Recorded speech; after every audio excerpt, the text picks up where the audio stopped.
Now you have certain types of ways of determining certain testing and whatnot to determine what is a right fit for somebody. Sure. Yeah, there's a number of steps that we go through, and if I may, I can share a couple of them for you.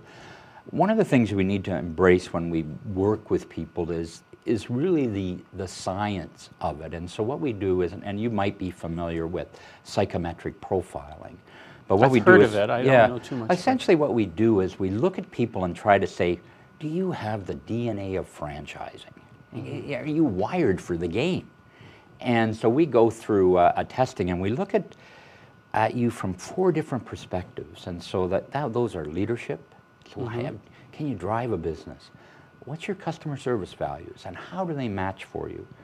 What's your operations values and are you really driven to operations or whatever, and what are you capable of selling?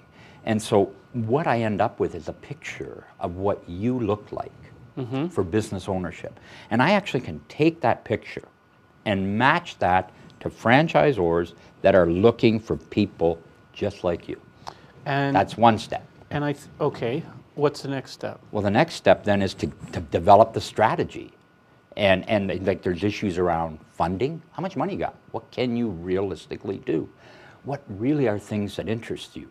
Like, where are your areas of interest? Do you like cats? Do you like dogs? I mean, quite frankly, it's different. That's why we have chocolate and vanilla. Right. You know, you need to have choice. And so it really is to get to know the candidate well and talk about, you know, what are their family, what are the priorities that they're putting together in their life that they need to do. For example, let's talk about the over 50.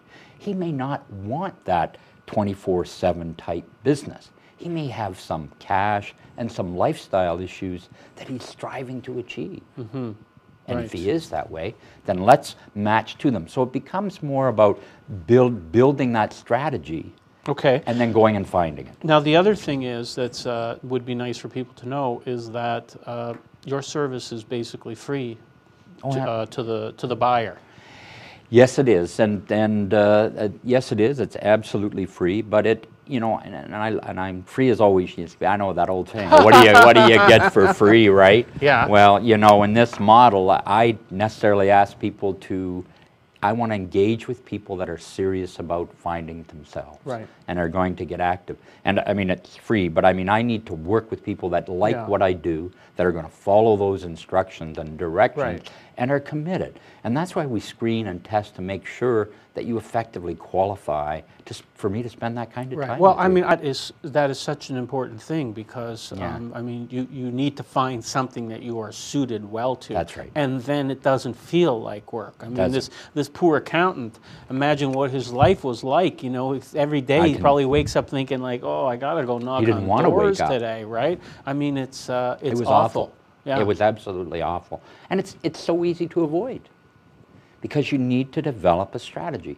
And when you look across the spectrum of business opportunities in North America, I mean, there's over 3,500 business choices.